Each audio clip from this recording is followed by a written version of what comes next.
Hey, what up, people? This is Yashatush, and today with me is Ashish Thakre. Hey everyone.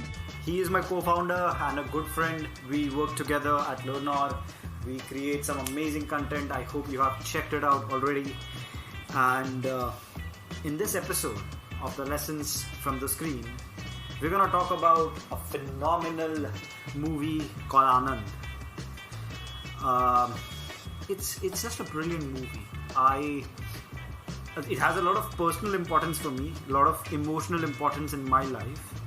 But more than that, it also has the highest. It is the highest rated IMDb Hindi movie, as in the Hindi movie with the highest IMDb rating, and it's generally considered to be one of the best movies made in Bollywood or in the Indian movie industry. This movie was made when this movie stars Rajesh Khanna. This is pretty much during the pinnacle, the golden period of his acting career. It stars Amitabh Bachchan. This is before Amitabh Bachchan was Amitabh Bachchan. This is before he was the. It was his first hit. Yeah, this was his first hit, and let's be honest. Like, if you talk to your parents, Ashish, or people of that generation, they will tell you it wasn't a hit because of Amitabh Bachchan. Like, Amitabh Bachchan was nobody. It was Rajesh Khanna who. Yeah. And you know how it works in India and Hindi movie industry, right? People love the movie because they love the actor. They associate. People have a difficult time differentiating between the character and the actor as a person. They see it as an intertwining, interconnected thing. Yeah. And Amitabh Bachchan was just getting started. He was not the huge, god of acting that he is now. Like, right now, he has been, I don't know if godified is a term. Like, he has been made a god. He's up there, bro, with a lot of great actors. He's like untouchable. You don't do that stuff anymore. But he wasn't that. And in fact, Ashish, we will get more into this later, but I noticed one thing, how Amitabh Bachchan is very different back then compared to what he's now. Maybe it has got to do a lot with the placebo in our head. Like when he says anything, man, like, we trust him, we buy it. Like, nobody even asks why is he saying this. Even in an advertisement, if he says this is the best product, it is the best product. Like, that is the amount of authority that he commands. Right? In fact, there's a stand-up joke. Agreed. He says he's a brand ambassador. He was. I'm not sure if he still is or not. He was the brand ambassador for Gujarat Tourism. And he says, come breathe in a bit of Gujarat. And the stand-up comedian is like, my driver took a left from the expressway. I'm like, where are you going? We need to go to Bandra. He's like, sir, let's go to Gujarat. Amitabh sir said, let's go to Gujarat. Yeah, man. Yeah. So I think, but also, if you notice, he was not an angry young man in the movie, right? I mean, for the character's sake, he was in the beginning of the movie, but he was not like the angry young man. That the tag that he got was after some hits like Janjeer, Diwar. I think Janjeer was the movie that made Amitabh Bachchan the angry young man. The stereotype, the name that he carried throughout. He still carries that name, right, for the whole of his career. Yeah. Anyway, man, coming to the movie. But I guess we are not here to talk. Yeah, we are not here to talk about Amitabh Bachchan. Today's podcast topic is Anand. Yeah, which is a beautiful, beautiful movie. I really love the movie. For me, the connect is such that I'm sure you know it, Ashish, but I don't know if all the listeners know it or not, that I am an engineering dropout. I didn't finish my graduation. And right before I did that, before I dropped out, I had this phase when I was unwilling to do anything. That year I did volunteership with a NGO that teaches underprivileged kids, and that experience really shook me. It moved me. It really made me realize how privileged we are. And once that volunteership was over, I really felt like there was not a lot to do in my life. I really started feeling like my life was quite hollow, quite empty. I had this feeling of not wanting to go anywhere, not wanting to do anything, not wanting to, do all the things that kids in their 20s do. And in this phase, I started watching a lot of movies and consuming a lot of different forms of art. This is the time when I watched Anand. I will admit it was really late at night, and I barely made it through the first time I was watching this movie. But this movie really had a lot of the movies that I watched in that time had a very deep impression, a very prominent effect in my life. And Anand is definitely one of those movies. Hence, I have a lot of emotional connect with the movie. Yeah. What about you? When did you see this movie? Yeah, it touched me as well. I saw it like a month ago. Okay. When I told you that you need to watch it for the podcast. Yeah, we are going to. Yeah, for the podcast. But I'm glad you told me to watch the movie and to do a podcast. I agree. Because the movie touched me in the real essence of the word touch. Yeah. So it's not like we didn't know this before, that you have to be cheerful no matter what happens, no matter what tomorrow brings into your life. You have to be cheerful and just go on with your life, right? You keep on listening to this quote on Instagram. But the way the director Hrishikesh Mukherjee has presented in the movie, I think that is something that has got me. That is something that has got me. So like to begin with the character change of any story. In any story, a character changes, right? The character that is in the beginning of the movie is very different from the character that is end.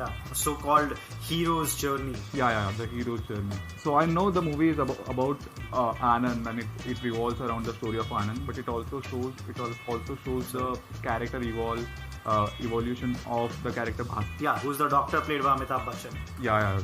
So he's very pessimistic in the beginning of the movie. Being a doctor, he cannot solve many issues of poor, of underprivileged people, and that's why he's very pessimistic about his profession. But once he meets Anand, that completely changes his life. I mean, he sees a guy who knows that he is going to die after some months, and still he is very cheerful. And I think seeing him that way, I think that makes the character very empathetic, and also very mature. So in way well before when the movie is starting, when they still have the names, the credits, and everything, and special a tribute to, special thanks to, etc. In those shots, there's some music playing in the background, and there are different shots of Mumbai, then Bombay. And I think it's really beautiful, because excluding the times in which we are recording it right now during the pandemic, excluding these times, I have never seen Mumbai this empty. Like, it's always crowded, there's so many people, but when you look at these photos, these clips, it's just amazing to see how there are different parts of Mumbai which are very empty, which are very recognizable. Places like CST, Flora Fountain are very recognizable, but there is far lesser crowd back then than there is now. And I guess that's the beauty about a city like Mumbai. It's instantaneously recognizable. Mumbai, You remove the people, but the place is so recognizable. Yes. Oh, and in the movie they say dedicated to the amazing city of Mumbai. I don't remember the exact line. Yeah, and I'm like, yes, man. A movie that talks about life and the beauty of living and love. That movie could only be dedicated to a city like Mumbai. So now that you have brought up the title sequence, so it was said that director Mukherjee wanted this song, Zindagi Kaisi Hai Pehli, that goes on with the title. But Rajesh Khanna suggested that at that time particularly, radio didn't play the song which started with the title. Right? So Rajesh Khanna said this song is too good to be here. It should be somewhere That's in the interesting. movie, like later part in the movie, and that's why it was shifted from the title sequence to the that goes along with the story. So in the beginning, the first act, it starts with a prize ceremony, this certain ceremony, where Amitabh Bachchan is awarded. But before that, you see there are these three guys standing outside and talking. Yes. Okay. There's two very interesting things around there. One is, this guy says ki, pardon me, my Hindi is not as good as the Hindi in the movie, but what he meant to say is, the situation of the authors, of the writers is improving. Last year when I came to this ceremony, there were all bicycles parked outside. Now there are mostly cars.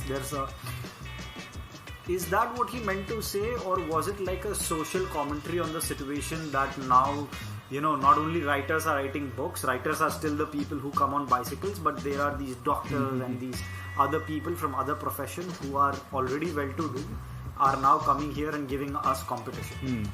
Because if you see, writing or any form of art traditionally in India and to some degree in the whole world hasn't been a very well-paying profession.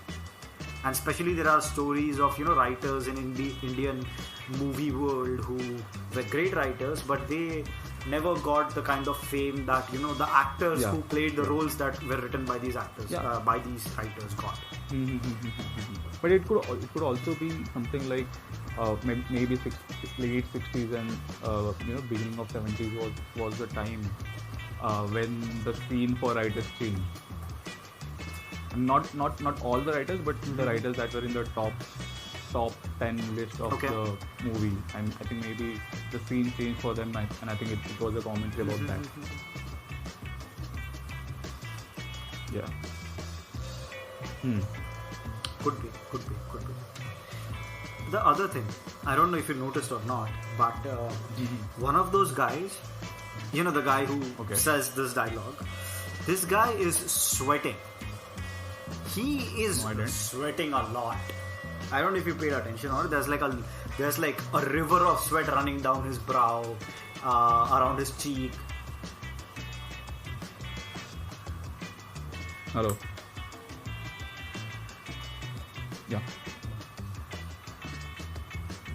Yeah. So I don't know if you noticed or not, but there's this one guy, the guy who's saying these dialogues about the bicycle and the whole thing. That guy is sweating. And that guy is sweating a lot. Okay. There's like a river of sweat running down his cheek and into his coat thing that he was wearing. I didn't notice actually. You didn't notice it? Yeah. So it could be that this movie was shot on a film. It's very clear and evident. You look at it, back then a lot of movies were shot on film, and this movie clearly looks like it was shot on a film. Okay. And maybe back then the projectors used in the movie theaters, the tech just wasn't there that somebody could spot sweat on your actors, and hence it's a thing that the makeup guy was like, hey, it's Mumbai, it's hot, never mind, just get along with the shoot, nobody's gonna see it. And the beauty of film or anything that is shot on film is that it can technically be upscaled to any resolution. Like it's about the scanning technique that you have. If you have a 4K enabled scanner, you can make a 4K movie out of this. Like it can be scanned into any resolution. Tomorrow, 10 years down the line, it could be scanned into 8K, and it doesn't lose quality. So it could be like back in the day, they never thought that somebody will be watching it on a 27-inch display in full high definition. Maybe they didn't think 1080p is gonna be a thing. And then also, let's be honest, it's Mumbai. It is hot. Like in Mumbai, if you wear a coat, you're gonna die of dehydration because you're gonna sweat so much. Let's just face it. I don't know if you used to watch Top Gear, but when the OG Top Gear crew, Jeremy Clarkson, James May, Richard Hammond, they came to India. Jeremy Clarkson once said, "Hey, why do you need toilets in Mumbai, man? You sweat so much. You drink water and it comes out as sweat. Why do you need urinals?" Coming back. Yeah, coming back. So then the movie starts. Then you see the ceremony starts. The Amitabh Bachchan comes on the stage and he's is given this award. Very 1970s kind of comedy, that dialogue when he says he's a doctor, ये दवा दारू की दुनिया में तो मशहूर है ही, and then somebody says from behind, दवा in Hindi is medicine, daru is alcohol. Since it's rhyming, people usually say it together, or at least the people who speak Hindi a lot say it together. And somebody from behind points it out, hey, sirf dawai, daru nahi. And then he laughs, everyone laughs, and then he says, sirf dawai, daru nahi.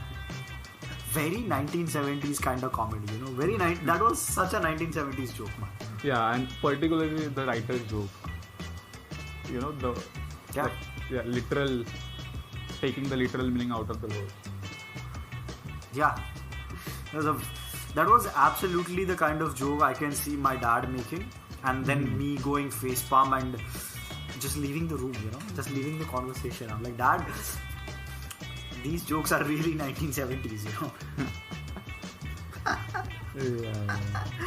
And then there's this interesting thing that I noticed. Amitabh Bachchan comes on the stage, he starts speaking, and then there's the shot goes from wide to a medium close-up. Okay, it's his face and some part of the torso, and he has the shawl on him, right? A white shawl. Yeah. And you see some weird fringing around the shawl. Did you notice that? Like, there's a white shawl, and you see like a few centimeters, a few millimeters around that shawl are brightly lit. Okay, they are like not brightly lit. It's like the shawl is radiating a lot of white color around it, and then the background is dark. Okay. That was very interesting. Okay. I'm sorry, it's not a shawl, it's a kurta that he's wearing. Okay. So I don't know. Like I haven't ever worked with film. We have never shot on film, neither me or you. So we don't know for a fact. But it could be that because it was a film and the resolution wasn't, because films like digital media, they don't have a resolution. It's not like 1920 into 1080 or 4096 into something. It's not like that. It's all an organic thing, so maybe the difference was too much. Like white kurta would be radiating too much light, and the background was dark, so maybe the dynamic range was too high, and that was like the limit of the medium.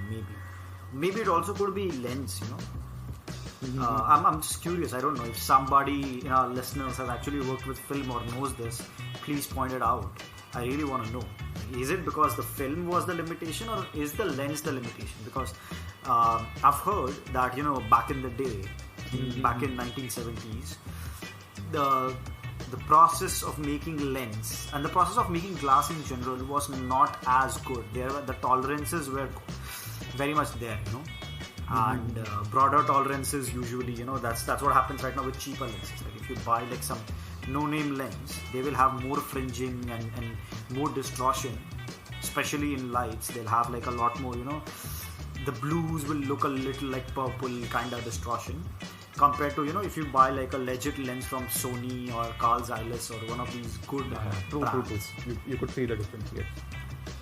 Yeah. Maybe it was. So I'm really curious. What was it? Was it the medium? Was it the film? Or was it the lens? Where was this coming from? It's very. I find these things very interesting. It's like, since I'm a videographer myself, I'm like, wow, how is this like?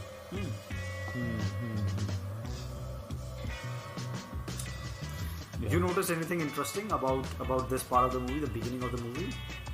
So I think in the beginning, I won't say any like technical thing that I've noticed, but the overall, the macro part of the movie was okay. So it started with that scene, and then it went to flashback, and then it didn't come back to the present. It ended there in the flashback itself. Yeah, that was very interesting to me. I'm like, why? Give me a completion, right? Yeah, and also very ambiguous. But the reason for that, and I'm very glad that it's completed in the flashback itself, because the climax, I think it's the best climax ever. The well thought through very intelligent. We already knew that this was going to come. He is going to die, but still, it takes you by surprise by the way it is presented. By the way that tape recorder starts. He asks someone to start the tape recorder, and in that tape recorder, and that tape recorder, the Bhaskar, who is not present there, he is narrating a poem, which is a good poem, by the way. The name of the poem is "Maut Ek Kavita Hai," which translates to death is a poem itself. Yeah, death is a poem.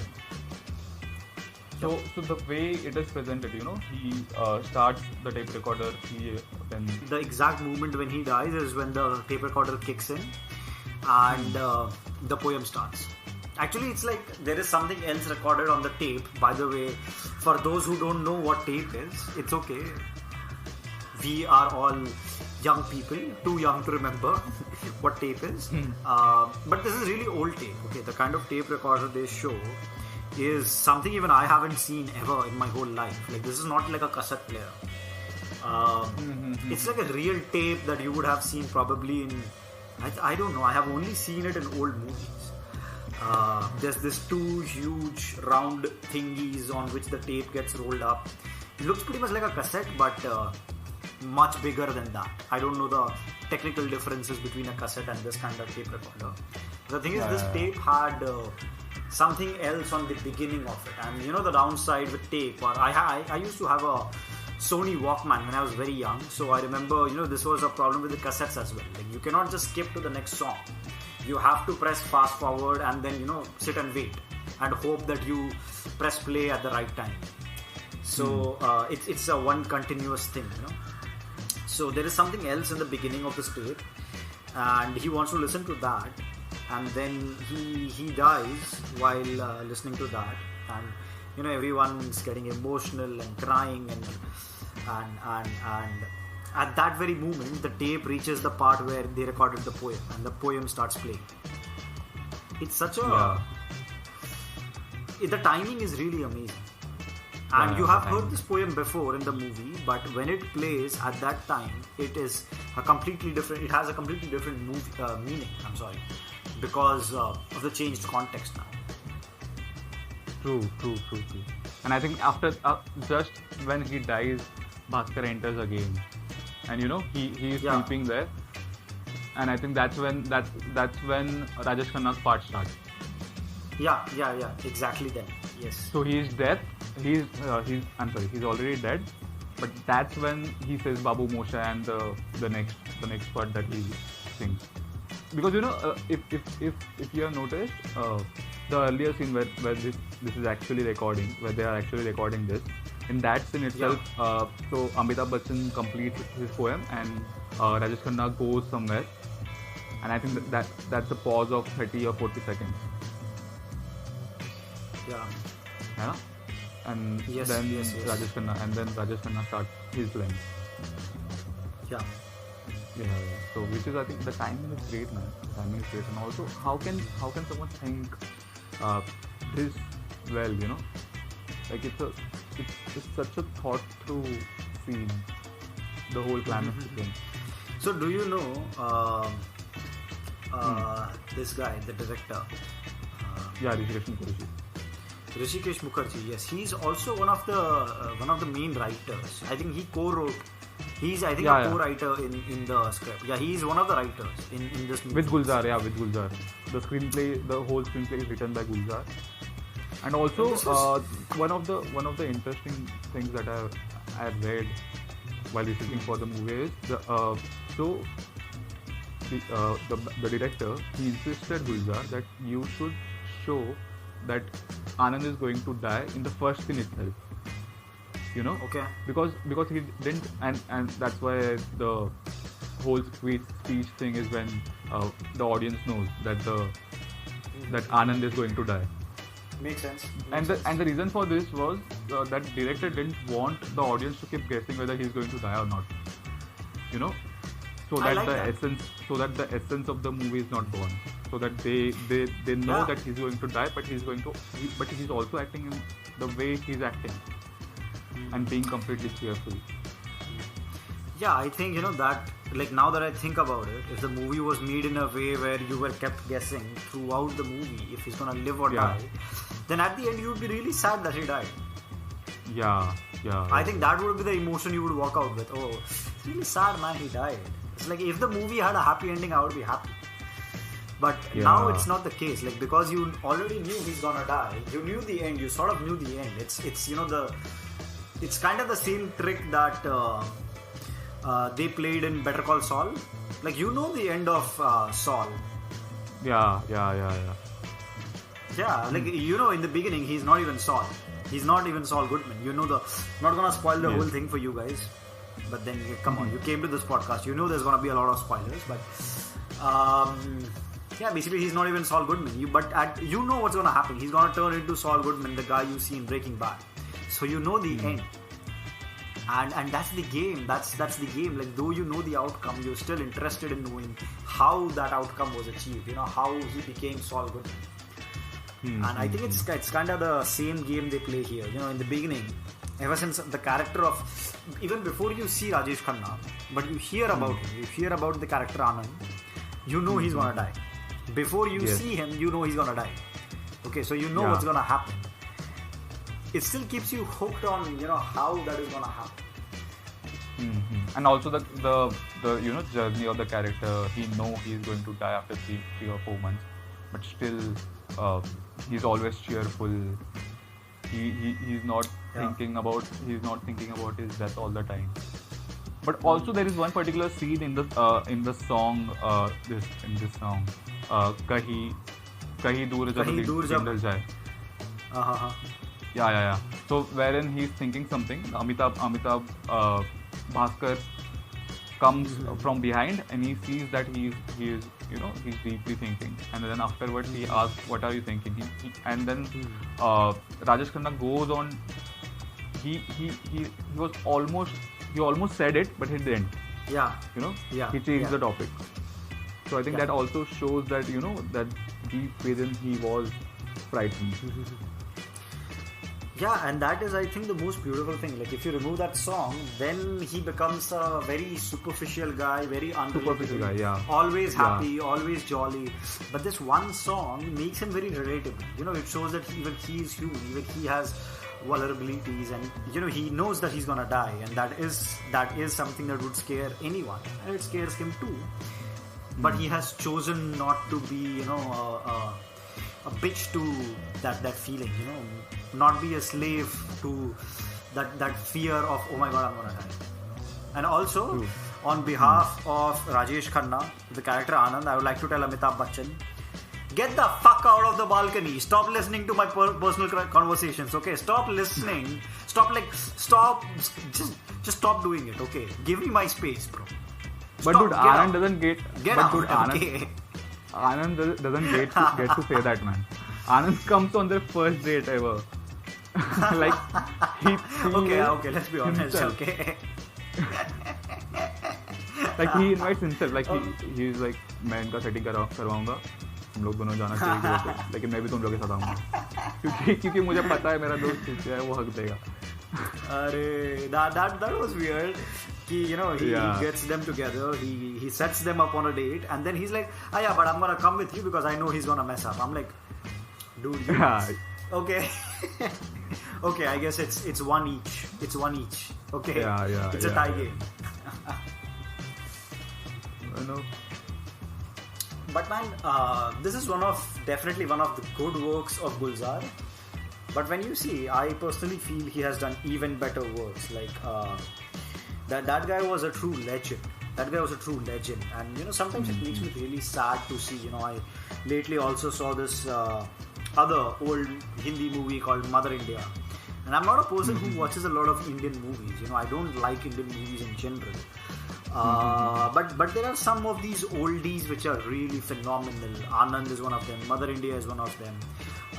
It's really sad now that we see that how many of our Indian movies are absolute bullshit. How many of these Rohit Shetty movies that are made in our country which are absolute garbage. They stand for nothing. They carry no message for nobody. Awful story writing, awful screenplay. There's nothing in these movies. It really makes me sad. It's not like we do not have talent. It's not like we cannot make great movies. It's that we have somehow, somewhere chosen. It's not just an Indian thing, to be honest. Like, the more you see, the more you realize, like, even Hollywood has Fast and Furious, right? It's not like the other countries don't have horrible movies. We can talk about a lot of horrible movies. We can make like this another episode where we sit and rant about how, James Bond does all these stunts and his hair is still like this perfectly sleek thing, He's like jumping off of trains and his hair is still perfect. We can rant about it a lot. Yeah, we sure can. But it really makes me sad, It's like somehow we as a society and the whole world has succumbed to the pressure of making awful movies with no stories, no learnings. It's going nowhere. There's no message for anyone. It's no longer art. It's a money grab. Yeah, it's just a money grab, Yeah. There's big popular actors who if they'll do anything, people will watch. Enough people will watch that it will make them some millions. It will make the production house some millions, and hence that's what they do. The actors sign up for weird movies. It's the whole thing. It's not just the actors, the directors, the production house. It really makes me sad. It's not like we do not have talent. Yeah, true. Agree. Talking about the guy, Anand, Rajesh Khanna. His character, is super alive. The very first moment, the very first scene, you see him, he's extremely energetic, he's very alive, he's like cracking jokes with his, cancer thing. Lymphosarcoma of intestine. Yeah. That joke that he makes, it's like, bemari ho to aisi ho. Sounds like the name of a British viceroy. That's a really nice thing about him. He takes the biggest problem that he has and then he cracks a joke about it. Doesn't make the problem any smaller, but it definitely, cheers up the mood, makes you feel better, makes you feel more good from the inside. Yeah. And also that trick of, going to a random person and saying and asking, are you Murari Lal? And the same Probably that's story how we that should have will started go this with podcast. Yeah. Yeah, I should have been like, hey guys, today with me is Murari Lal. Yeah, we met in Delhi. Like, no, I'm not Murari. Yeah. And you can be like, no, I'm not Murari Lal, I'm Ashish. And I'll be like, you are Murari Lal, we met in Delhi. We drank beer together at Qutub Minar. Yeah. You have a real brain, remembering issues, man. But I would have caught you then because you don't drink beer. Yeah, because because I don't drink and because you have seen the movie, so you know where it was going. Yeah. Also that, yes. But I think that's how he, meets that theater guy. I don't remember his name exactly, but in the later part where, he becomes a good... He's a phenomenal actor. Like, you will see him do a lot of these kind of supporting roles in a lot of movies in that time. And if you see the older Bollywood movies shot in that era, you will see him do a lot of these kind of roles, supporting roles.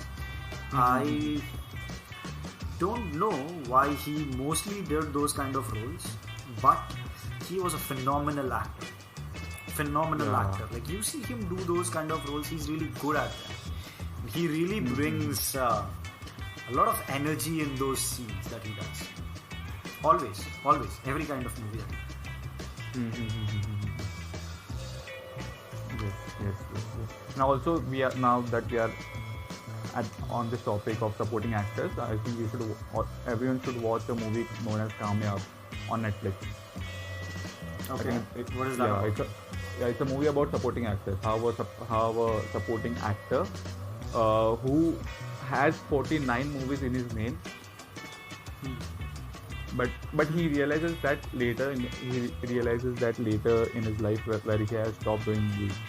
But just in a random interview, someone tells him that he has done 499 movies, and then he decides that he will complete his 500th movie as well, and then that struggling journey again. That he. So turns out this guy's name is Johnny Walker. Yeah, Johnny Walker. Yeah. I have googled him now. Yeah. Hmm. Wow. Yeah, dude, that is a completely different world out there when you talk about these actors who do a lot of hard work. They go through the same kind of struggle, but they mostly do these supporting roles, smaller roles.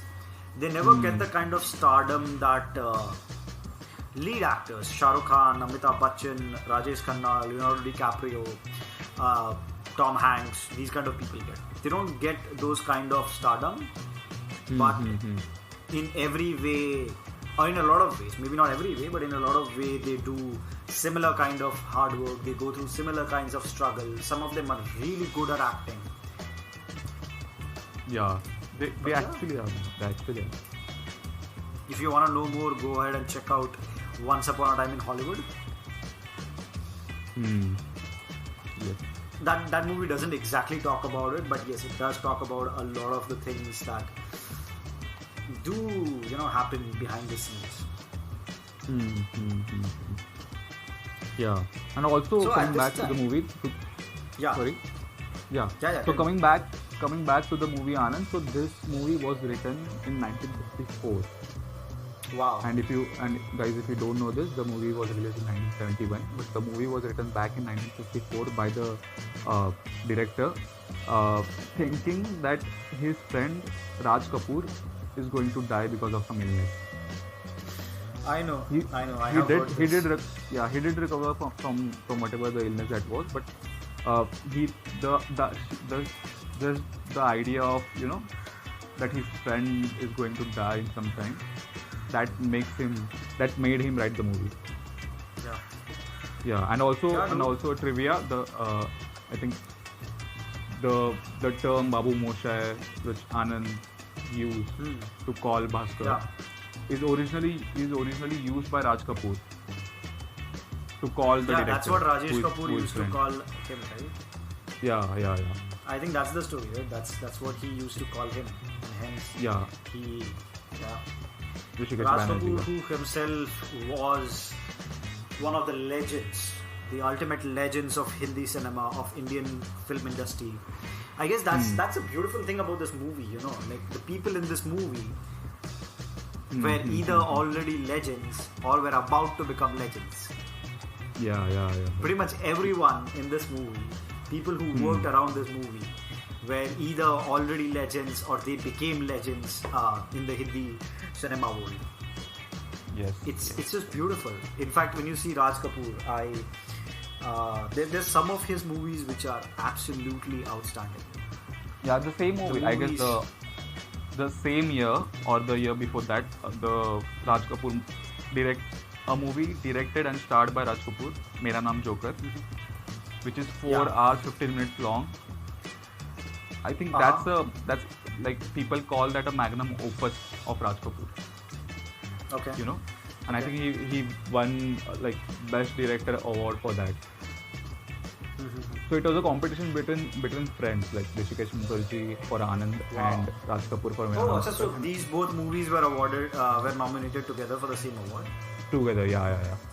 Wow. And Raj Kapoor won. Wow. Yeah, dude.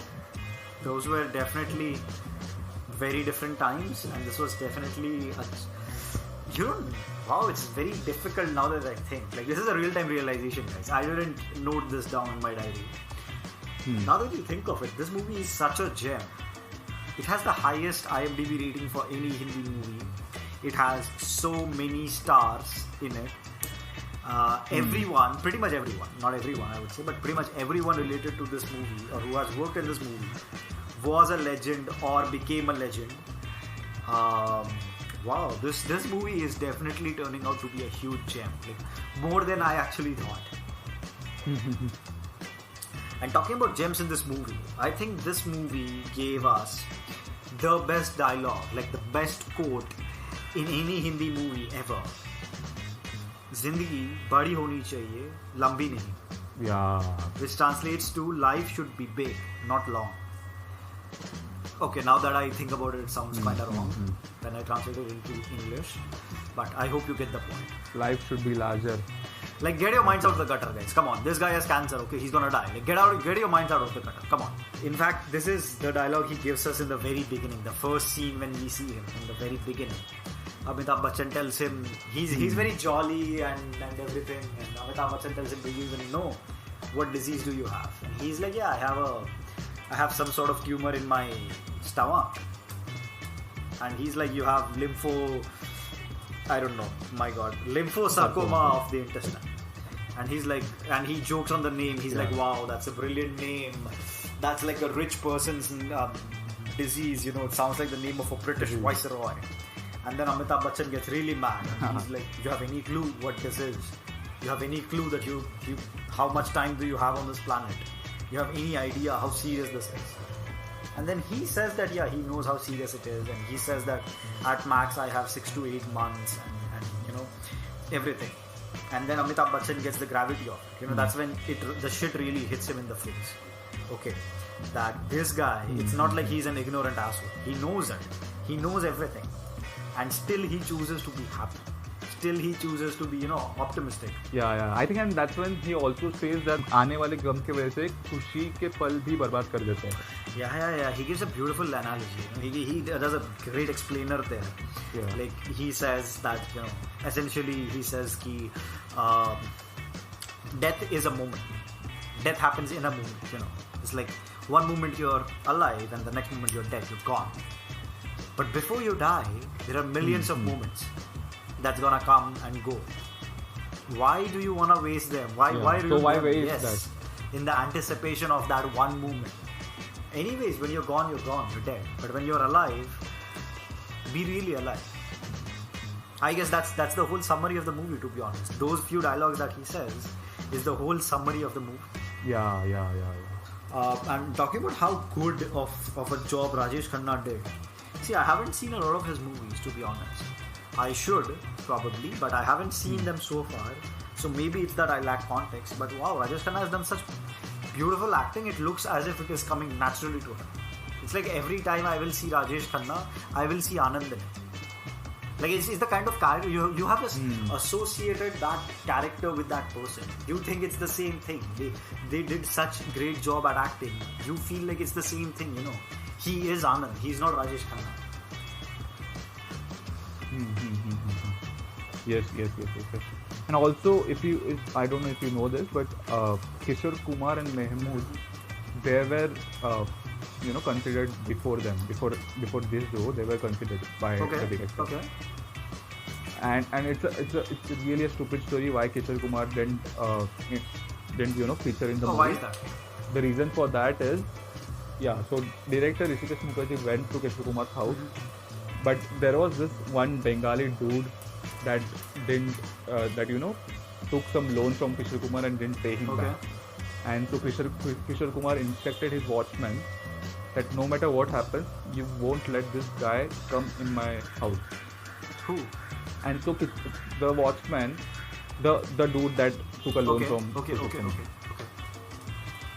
And once Hrishikesh Mukherjee enters and the watchman sees him, the watchman mistakenly thinks that he is that guy. He is that Bengali dude who has taken a loan from him. Okay. And so he didn't let him enter in the house. Wow, really? And which clearly is an insult for a director like Hrishikesh Mukherjee. Okay. And then he thinks that I am not going to give him a movie no matter what happens. I'm not going to do a movie with him. Okay. And so Rajesh Khanna plays the role of Anand. That is and not Kishore Kumar. Very weird, to say the least. That is very weird. Yeah. Wow. Yeah. And eventually something happens, and then even Mehmood drops out. And then Mehmood, gives a piece of advice to Amitabh Bachchan that just do this movie, and just follow Anand, and everything will be taken care of. I'm so sorry. What? That's So Mehmood who was also considered for the role of Amitabh, he also eventually falls out of the movie, and then he advises Amitabh that just do this movie, follow everything that Anand does, that Rajesh Khanna does, and you'll be good. Okay. And everything will, just fall right into the place. So was it like a brotherly gesture, like I'm leaving this movie so that you can do it, and he knew that it's a great movie which will like skyrocket his career? That's why. Yeah. I think it's also that, and also it's a mentor-mentee thing. Okay. I guess Mahmood was well established till then, and Amitabh was a newcomer. Nice. That was a great gesture. It was a mentor-mentee. That was a great gesture. Yeah. But the first thing still blows my mind. Wow. But yeah, I can understand. Like back then, there were no smartphones. You couldn't just call the person and be like, "Dude, your watchman is being an asshole." Still very weird, man. Yeah. Wow. I guess luck is a real thing, maybe, Like when I hear such stories, I'm like, wow, it's just a matter of luck, right? His watchman could have been smarter. Yeah, it is. His watchman could have succumbed under the pressure and be like, okay, theek hai, you can go, fine, go, have a word. I don't give a fuck. Yes. And like look at it, like after doing that movie, Rajesh Khanna got the prestige. I really hope that he fired his watchman. Yeah, of course he fired watchman. I really hope he fired his watchman. Yeah. After getting to know the story, he did fire the watchman. Okay, now that I give it second thoughts. Now that I give it second thought, it's not exactly the watchman's fault. But he could have verified, right? You were trusting somebody with too much power. Somebody who's not used to have the kind of power. You were trusting him with too much. It was too much responsibility on his shoulder, He didn't want to lose his job. He didn't want to piss off his boss. Well, he saw a guy called Mukherjee. It's a guy with the last name Mukherjee. I know it is some stereotypism there, but yeah, if you are a Mukherjee or a Bengali, so it might not be entirely the watchman's fault. He's just under too much pressure, Yeah. Which this story led to Rajesh Khanna getting an award from President. Yeah, he won a national award for this movie. Yeah. No doubt, man. No doubt. This movie was definitely worth it. Yes. Definitely a great movie. And also many Filmfare Awards. Best Supporting Actor, Best Actor, Best Lyrics, Best Music. Okay. Yeah. There's a great thing about the way the story is told. Of course, they show Anand to be this amazingly positive guy, but in the very beginning, they have told you that he has cancer, he's gonna die, and this lymphosarcoma of the intestine thing. In the movie, they show that it is very uncurable. There's just no way. But actually, when I was watching the movie, I did a quick Google search, and it seems like lymphosarcoma is a fairly well tackled form of cancer. It can easily be cured. It's even now it's a very rare form of cancer. So maybe, I'm not a medical professional, I have no clue. But maybe since it's quite rare, it was it wasn't just given the kind of importance, at least till then. Because when you start, I'm sure the forms of cancer which are way more common even today are the ones which are way more curable, because a lot of people face that form of tumor, and hence that is usually given a priority when medicines are being worked upon and stuff like that. Yeah. And also the scene that where he's going, his health is deteriorating, and everyone is praying for him, and I think that has some poetic nature to it, because every religion is praying for him. The nurse is worshipping Jesus Christ, his friend is worshipping Allah, and his sister is worshipping in the temple. So I think that is a good poetic scene. Yeah, I agree with you. That was very poetic. It's shown that there is this lady who's a nurse, and she is Christian, so she goes in a church and she prays to Jesus Christ. Yeah. Then he has this friend, the stage play. Yeah. Guy that he meets, he is Muslim, so he goes to a mosque and he prays to Allah. He goes to a mosque or he prays at home? I think he prays at home, right? Yeah, at home. But he prays to Allah, a different religion. Okay, and then they throw in a third religion. They show that his so-called sister is Hindu and she prays to a Hindu god, and I think that's beautiful. I agree with you.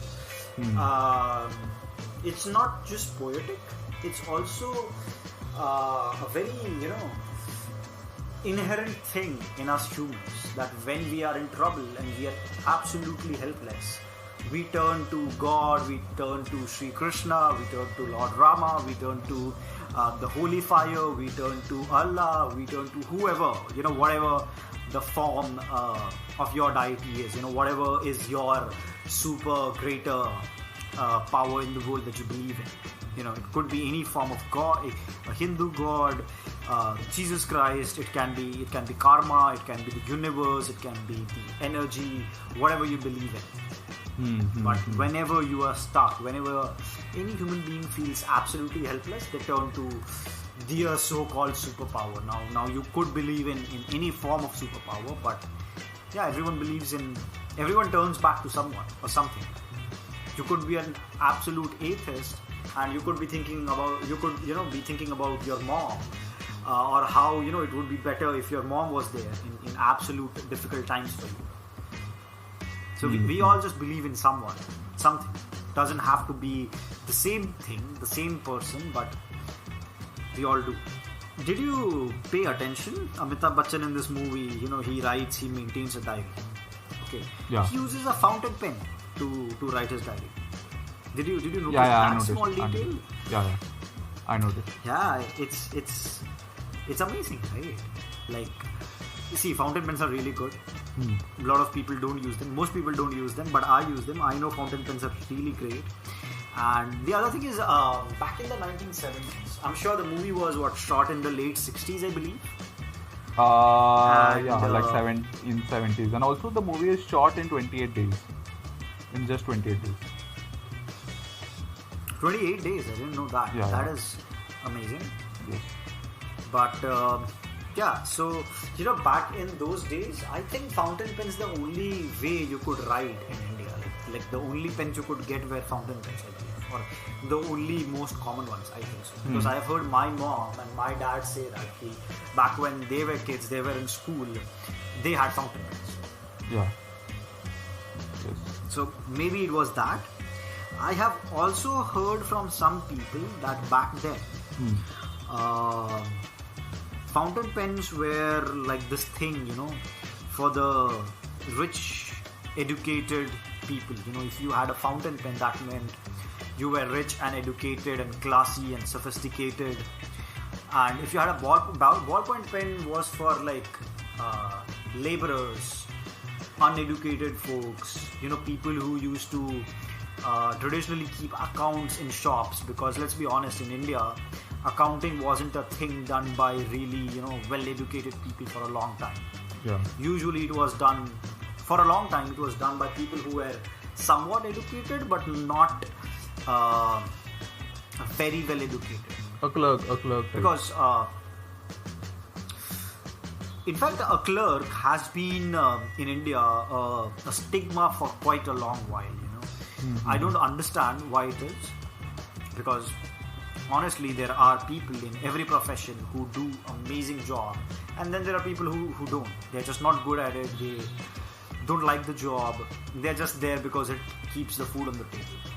Same as for clerks, I believe, but there's a lot of stigma even today around clerks. It's like when somebody gets a job but not a great job, it is often say, "Arey, he's just a clerk."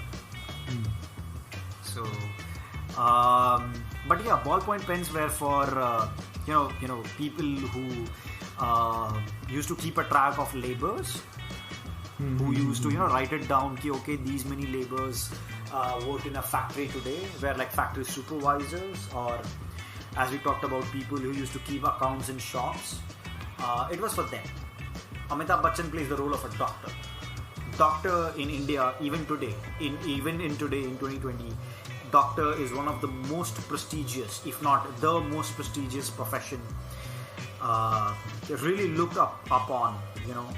They are really treated as an embodiment of God, because they can save lives. They can literally save lives. And don't get me wrong, like doctors are amazing people, but I don't think they are embodiment of God. Okay, sorry, any doctor listeners, you're just an average Homo sapien. That is definitely a language you would understand.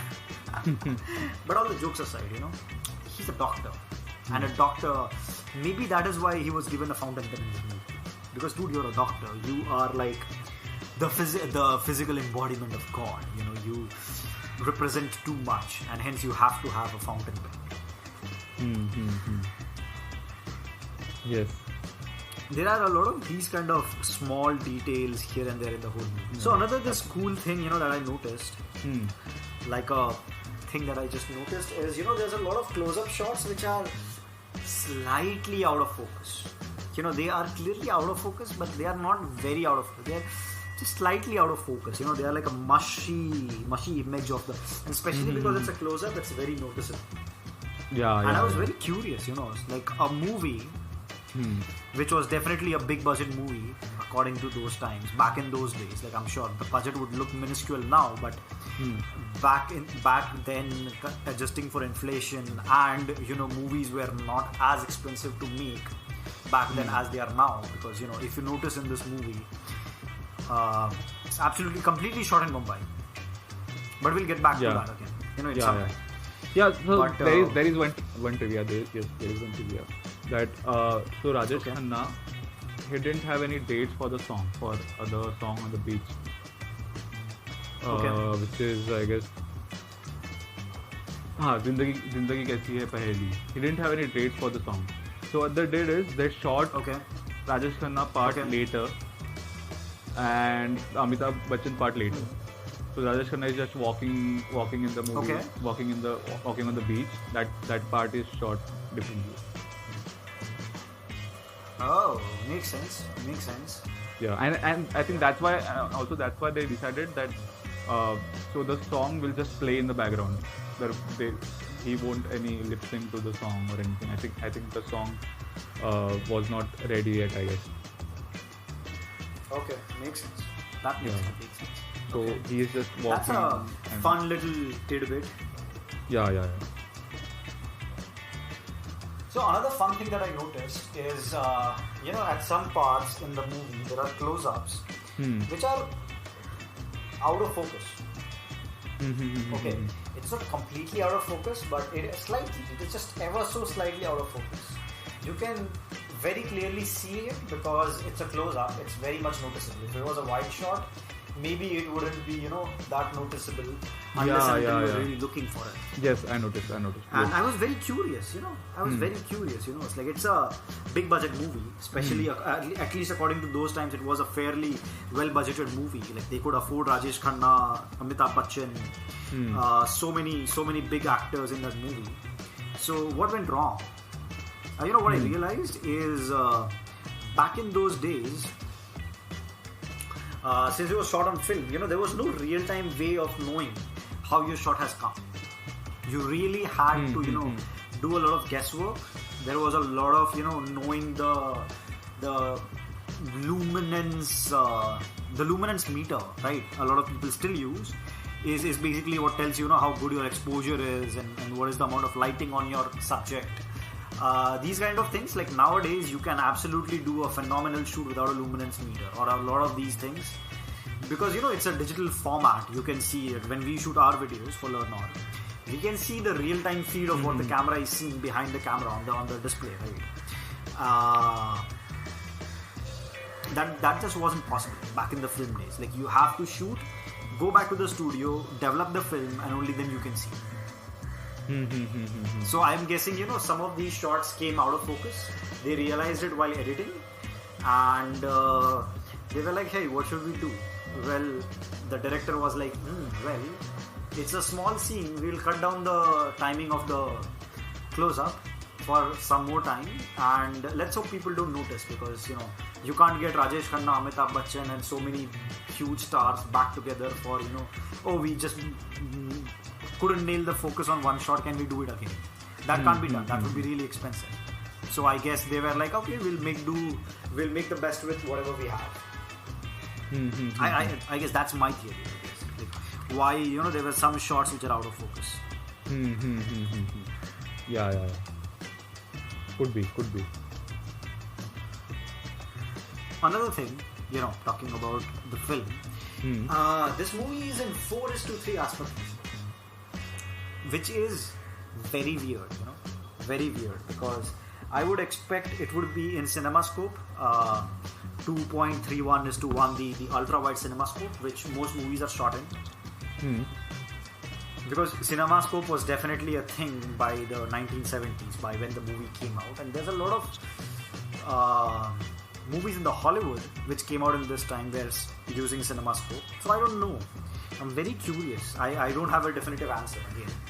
Please enlighten me if you do, or if any of the listeners do. So you're saying that they have used 4:3, right? Yeah. 4:3 resolution. So I think that, I don't know. I mean, I have seen all the movies that are in that range, 4:3. Back then. Back in those days? Yeah, back in those days. Maybe I guess 4:3 was the only thing that they can use. That's weird, because there are Hollywood movies of the same era which are shot in CinemaScope. CinemaScope was definitely out there. Maybe it wasn't available in India. These are my theories, okay? Maybe it wasn't available in India. And back in the day, there was a lot of infrastructure cost as well. I am not sure about this. This is again a theory, but maybe the projectors in the cinema theaters that could play 4:3 won't be compatible with CinemaScope or with 16:9. You would have to change the projector or the parts of projector in order to play different kind of these things, and theaters would be reluctant to upgrade. I'm sure the screens on which these projectors project in a theater, maybe when they were built in 4:3, and you can't break the theater physically and make it wider, you will have to make the screen smaller if you want to make it CinemaScope, and hence maybe theaters were reluctant to upgrade, and hence the filmmakers were like, if there's no theater that can play CinemaScope, what's the point of shooting CinemaScope? Or maybe it could be another thing. The third theory, TVs were growing in popularity. Yeah. In fact, if you have noticed, there's no TV in this whole movie. Yeah, that really shows the age of this movie, bro. That really shows the age of this movie.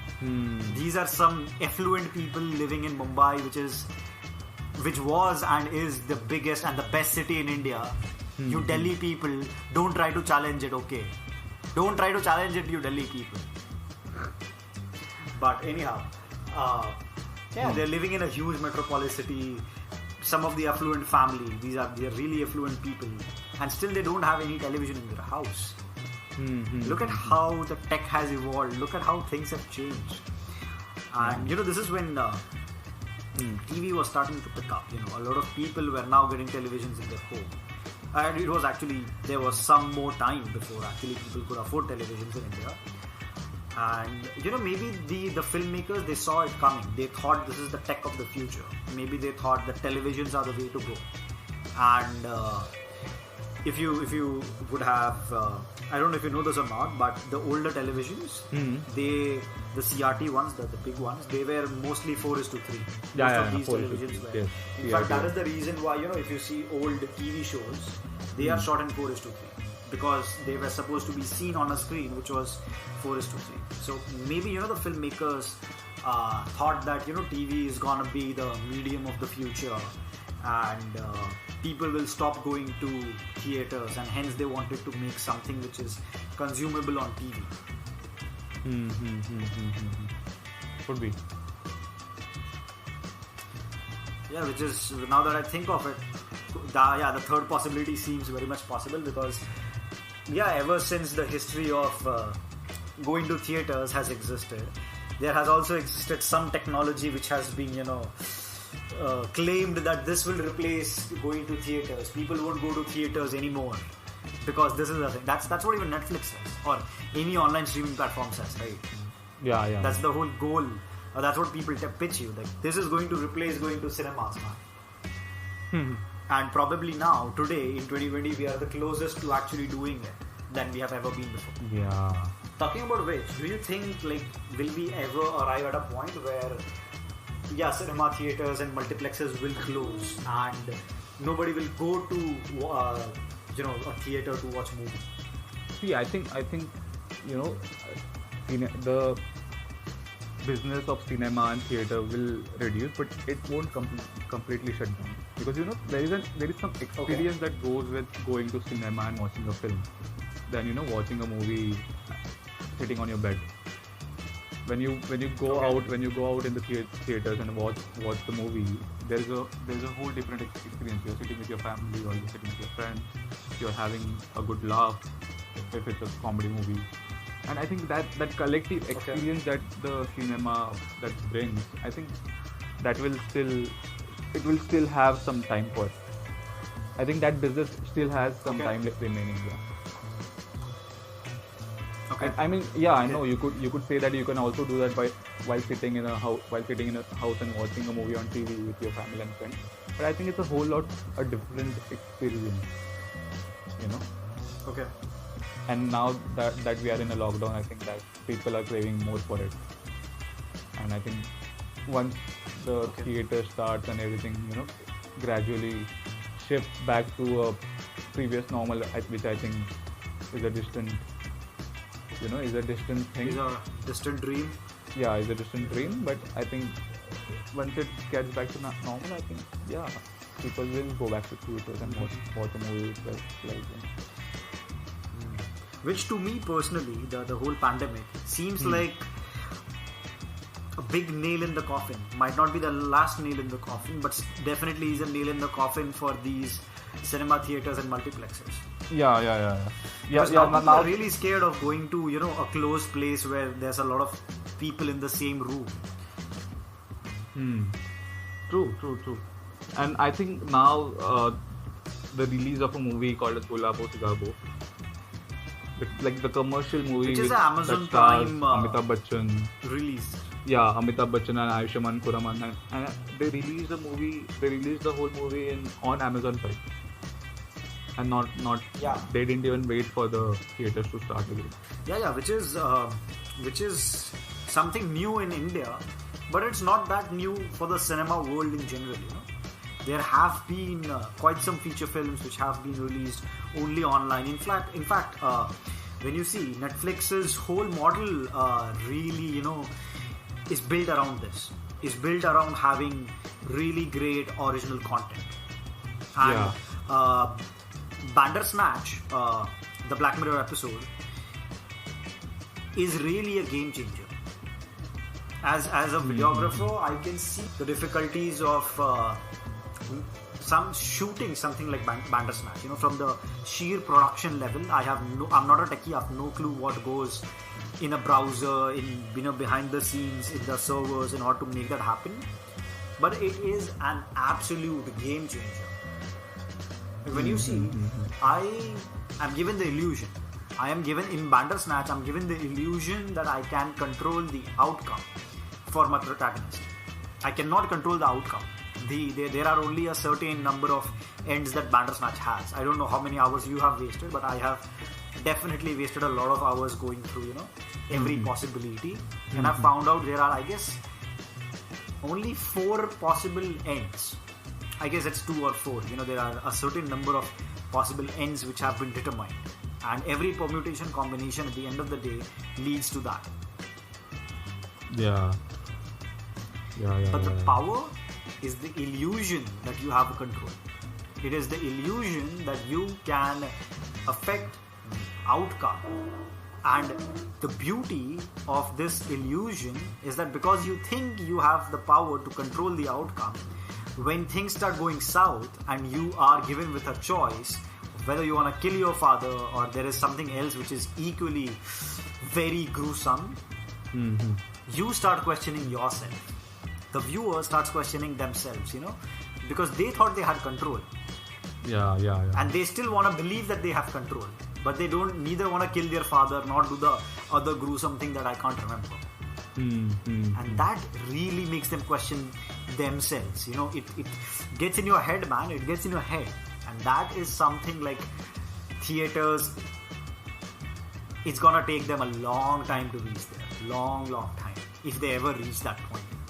Yeah. But I can see the point that you are making, that it can be this experience which is kept for some very special times. That is how going to a theatre is for me. The last time I went is the last time we went with the whole team. John Wick, yeah.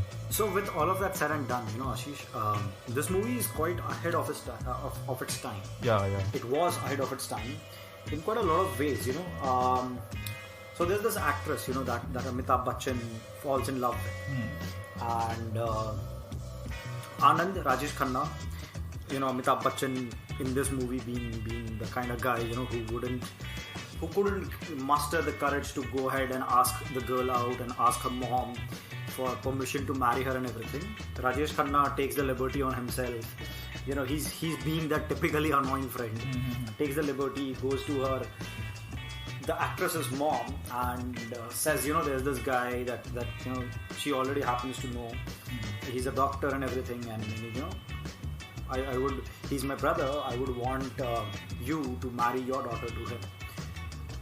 And the lady, she says, it's okay, it's up to the girl, It's up to the girl whom she wants to marry. She can marry whomever she chooses.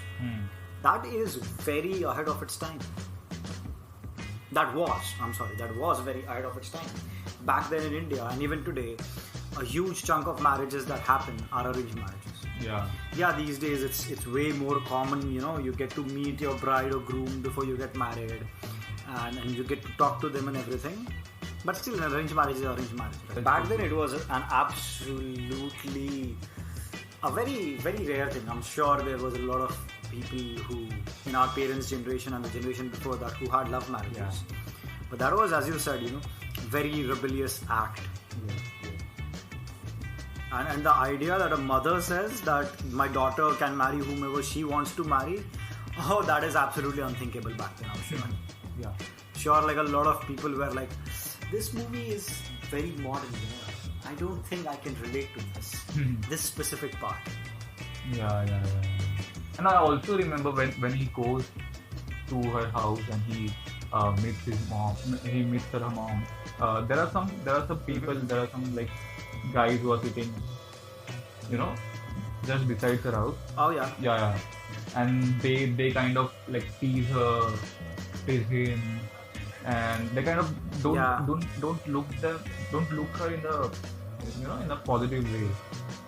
So he thinks of like he needs to teach them some lesson. So then he thinks that he will teach them a lesson, and then he sees that there are some bodybuilders that are working out, and then he takes them. Yeah. And now him being Anand, he takes one of the guys. He goes there and he challenges them, and then he asks that guy to just stand beside the wall, and when those goons attack him, he should come out. And I think that scene, the director is trying to say that Anand stands for the right reason. Yeah, Anand stands for the rights of women, for the rights of everyone. Yeah. And he's not just an ignorant. Yeah, I'm sure even back then. Yeah. Even that was a very foreign concept. That was something very. In fact, even today, to be honest, the situation in India is not the greatest. I'm not saying it's very bad. Okay, it is very bad. I'm not saying it's the absolute worst in the world. Let me put it like that. But I also am saying that it is really bad, and there is a long way for us to go, in treating our women right, and in treating pretty much everyone in a just way, Yeah. Eve teasing, these things are still a huge problem in India. Yeah. When you look in that light, this movie was so ahead of its time. Yeah, and I think that goes on to show that he is just not an ignorant asshole who is in denial of everything and just keeps on making fun with everyone. He also stands for the right thing while having fun. Yeah. So another thing you might have noticed, that Anand has these tapes, of him and his ex-girlfriend talking. Yeah, yes. He says, they used to get very little time together, so without telling her, whenever they used to meet, he would just start the tape and then stop it after she is gone, and then listen to it when he's alone. Yes, I remember. Yeah. That's the oldest example of people pointing out their phones in the middle of a rock concert in order to take pictures and try to record the video. Yeah, that sounds like the oldest example of it. Yes. It's like, like there are these people, who record with their smartphones these rock concerts that they go to.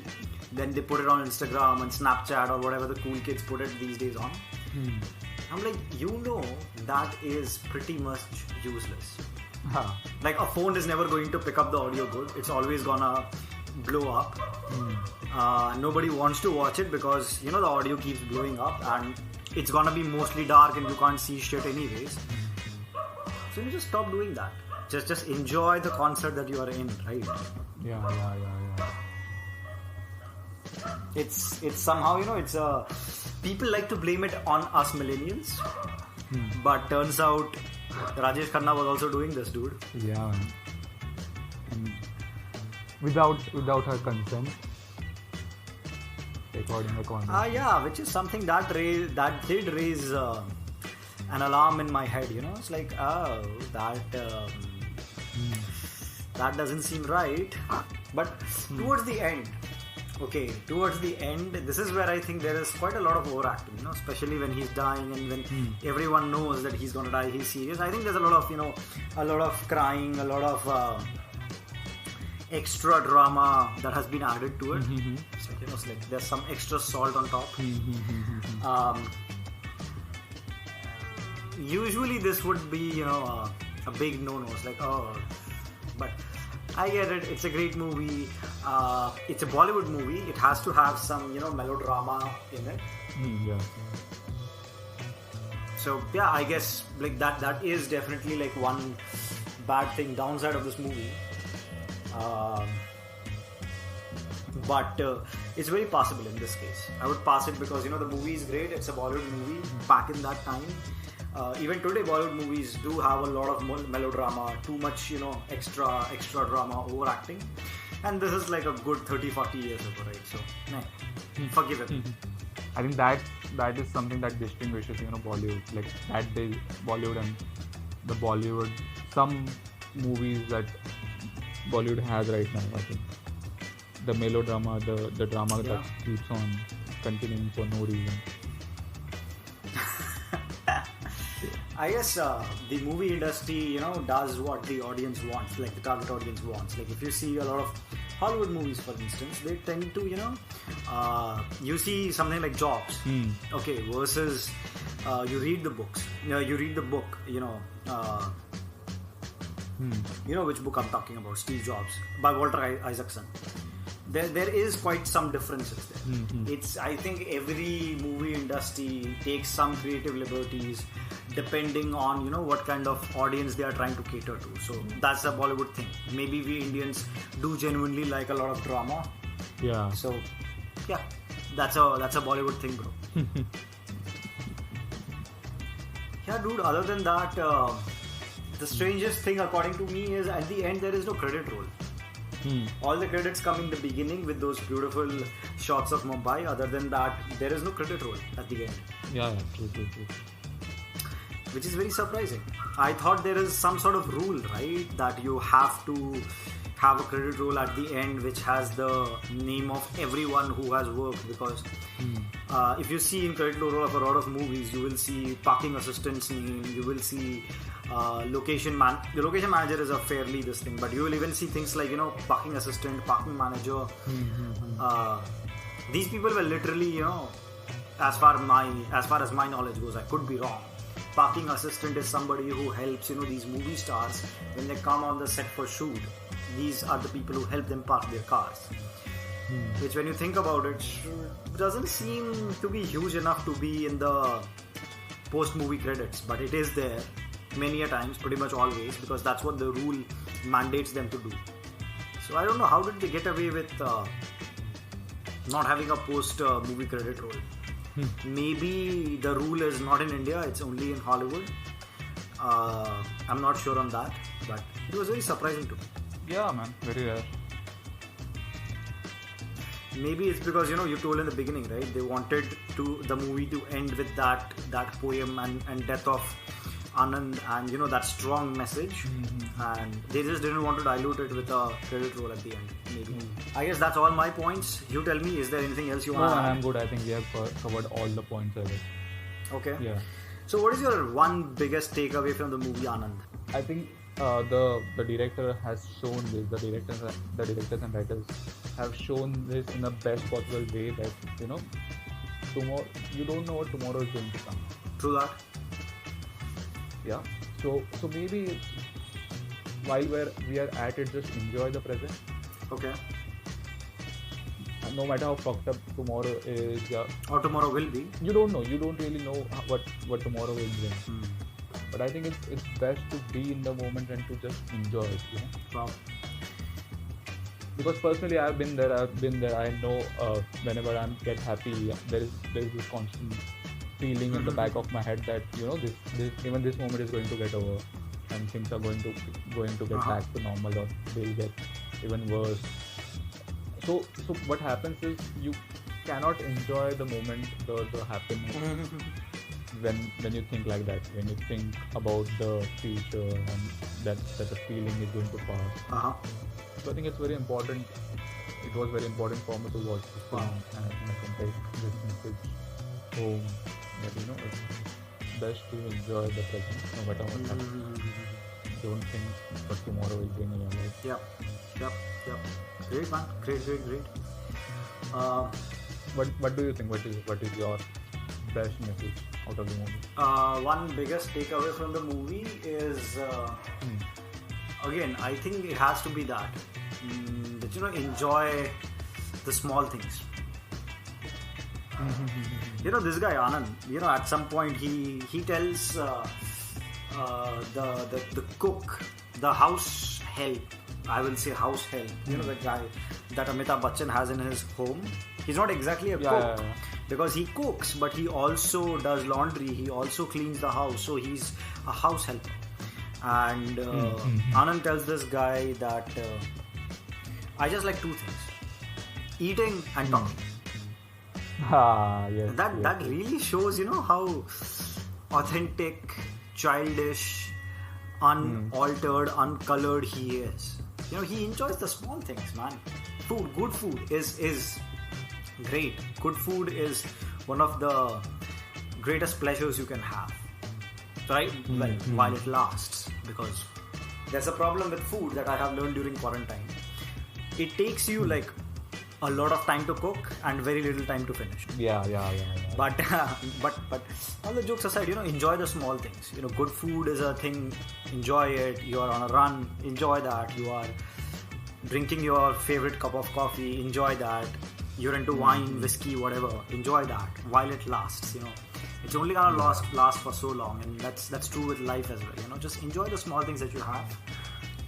And then my other learning is, watching Anand, we have realized that Bollywood can make good movies. So please make good movies. Stop making stupid movies in which cars keep flying and the story goes nowhere. Really, please, can we have our glory days back? Why are we making movies which are absolutely awful and only contribute to the bank accounts of already rich actors, directors, producers, yada yada yada? Yeah, I think it's a topic for like whole another podcast. Like we can talk about this like forever. The audience, the audience is shit, or the really breaks my heart. Maybe there is a dumb audience who like watching such movies, and that's why they are making like the commercialization behind it. Everything. Oh my God. There are many factors to that. Yeah, probably that is a good idea. We can do that sometime. Yeah. But well, until then, or is audience shit? Sorry. So is Bollywood shit or is the audience shit? I wouldn't go as far as saying Bollywood is shit, because even right now we have some movies, okay, once in a blue moon. Indian film industry, especially Bollywood that we're talking about, comes up with something really phenomenal. Once in a while, it happens. Yeah. So that's my point actually, that they are making it because you want to say it. You're complaining about nepotism and shit. See, you are going to watch the movie, and that's why they are casting these actors, right? I agree, man. It's a supply and demand at the end of the day, right? There is supply because there is demand. The day demand falls, supply will fall, no matter what industry it is. Yeah. True. Well, any departing words you want to share with our listeners? Yeah, I think everyone take out those 2 hours and go and watch this movie. It's on, I guess. Which is a beautiful thing about Anand. Yeah. Though it is a 1970s old Bollywood movie, it is only 2 minutes. It's only 2 hours, not 2 minutes. That would be really small. 2 hours. Which is surprising, when you consider in this era, other movies, a lot of movies were 3.5 and 4 hours long. Yeah, the same year, the movie that released like the same year, a year ago, Mera Naam is around like 4 hours to 3 minutes. See, exactly. And the beauty is, the story play, or the whole story, in fact, is paced very much in the way that, modern movies these days are. Not just Bollywood, but Hollywood movies. I don't watch Bollywood movies, I have no clue about them. But Hollywood, the way, good movies are paced, Anand is paced the same way. Gets through and through in just 2 hours. There is not a lot of slack. Towards the end, as I told you, there is some drama, there's a lot of overacting and melodrama and crying and people sobbing and shit. That is where it gets a little bit, slacky. But other than that, there is no slack anywhere. The movie is tight, the editing is crisp, and the whole story just flows, which is very appreciable even today in 2020. But back in 1970s, I think that was state of the art. That was very difficult to achieve, and it really goes to show how clear the story was in their heads while directing and writing, and how crisp of an idea, how clear they were of the purpose. As they say, begin with why. So I'm sure their why was so clear that they were able to make a story, a movie so crisp. And yeah, as Ashish said, go spend 2 hours of your life watching a beautiful movie, which if you haven't seen by now, wow, you have been doing a mistake. You were supposed to watch the movie first and then listen to this podcast. That's what we did, because we wouldn't be able to talk about the movie if we didn't see it, right? Of course. Anyways, guys, take care. Let us know what is the next movie you want us to talk about. Send me a mail at yashatishay@hotmail.com, YASHATISHAY@hotmail.com. And I'll see you in the next one. Bye.